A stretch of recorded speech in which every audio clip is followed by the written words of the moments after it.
আসসালামু আলাইকুম ওয়া রাহমাতুল্লাহি ওয়া বারাকাতুহু। আশা করি সকলেই ভালো আছেন।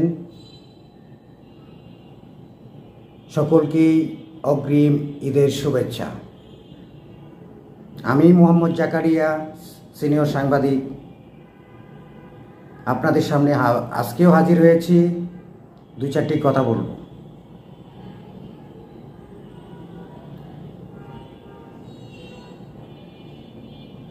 বর্তমান যে রাজনৈতিক পরিস্থিতি চলছে, যা রাজনৈতিক অবস্থা বিরাজ করছে, তার মধ্যে যে অস্থিরতা বিরাজ করছে, এ থেকে উত্তরণের জন্য সরকার যথাসাধ্য চেষ্টা করছে। আজকে আমাদের দেশ সামনের দিকে আগাচ্ছে। আসলে বিগত দিনে যে রাজনৈতিক পরিস্থিতি ছিল, রাজনৈতিক অবস্থা ছিল, দুর্নীতি, রাহাজানি, পাচার, সব কিছু মিলে বাংলাদেশের একটা যে বিভীষিকা অবস্থা পার করেছে এই বিগত 16-17 বছর। এই 17 বছরের জঞ্জাল পরিষ্কার করতে হলে প্রথমে সংস্কার করা প্রয়োজন। সংস্কার ছাড়া নির্বাচন দিলে কোনো লাভ নাই, সে আগের অবস্থায় হবে।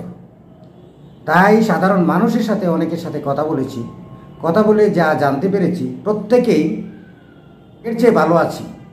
আমরা এখন আগের চেয়ে ভালো আছি।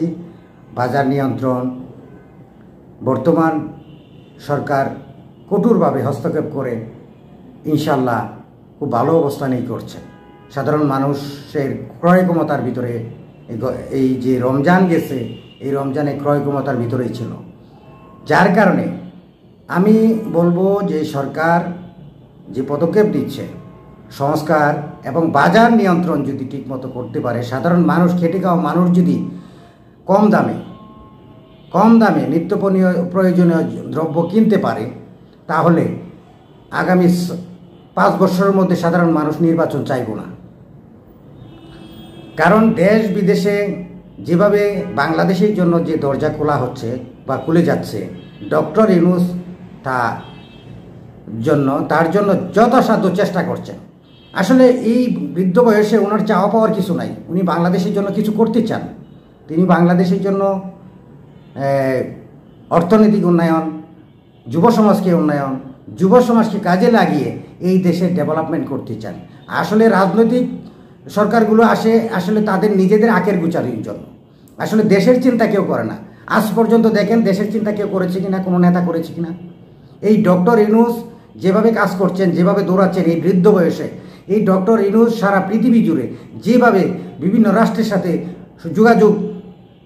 যোগাযোগ শুরু করেছেন, কিন্তু এই পলিটিক্যাল গভর্নমেন্টের আমলে তা হয়েছে কিনা আপনাদেরকে কাছে প্রশ্ন রাখলাম। আপনারাই বলুন যে বিগত দিনে সেটা সম্ভব হয়েছে কিনা। আজকে দেখেন চীন সফর করছেন উনি। চীন থেকে ইতিহাসের কি বলবো এটাকে, রেকর্ড পরিমাণ সহযোগিতা তাদের বাংলাদেশের প্রতি তারা উদারতা দেখিয়েছে, কিন্তু তা আমরা বিগত দিনে দেখি নাই। কিন্তু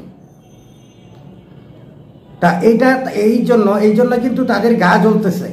গা জ্বললে কি আমাদের দেশ আমরা কিভাবে চালাবো, আমরা কিভাবে কার সাথে সম্পর্ক রাখবো, সেটা বাংলাদেশ চিন্তা করবে, বাংলাদেশের সরকার চিন্তা করবে, বাংলাদেশের জনগণ চিন্তা করবে। কিন্তু কেউ যদি কি বলবো এটাকে যে চাপিয়ে দেয়, সেটা এখন আর আগের যুগ নেই। মানুষ সচেতন, প্রত্যেকটা মানুষ বুঝে, প্রত্যেকটা মানুষ রাজনীতি বুঝে, প্রত্যেকটা মানুষ খেটে খাওয়া মানুষ, তারা চায় নিজের পায়ে দাঁড়াতে, কিন্তু পার্শ্ববর্তী দেশ আমাদেরকে দিচ্ছে না। যার কারণে আজকে এই রাজনৈতিক অবস্থা। আপনারা সকলেই ডক্টর ইউনূসকে সাপোর্ট করুন, ডক্টর ইউনূসকে সমর্থন করুন।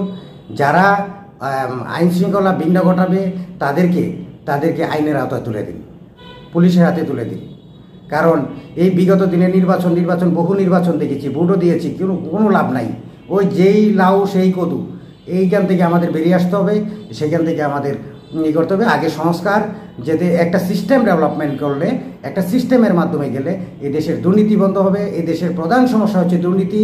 এই যে দেখেন রেমিটেন্স আসছে বিদেশ থেকে রমজানের 26 দিনে 35,000 কোটি টাকা, এটা রেকর্ড পরিমাণ রেমিটেন্স এসেছে, সেটা বিগত দিনে আসে নেই।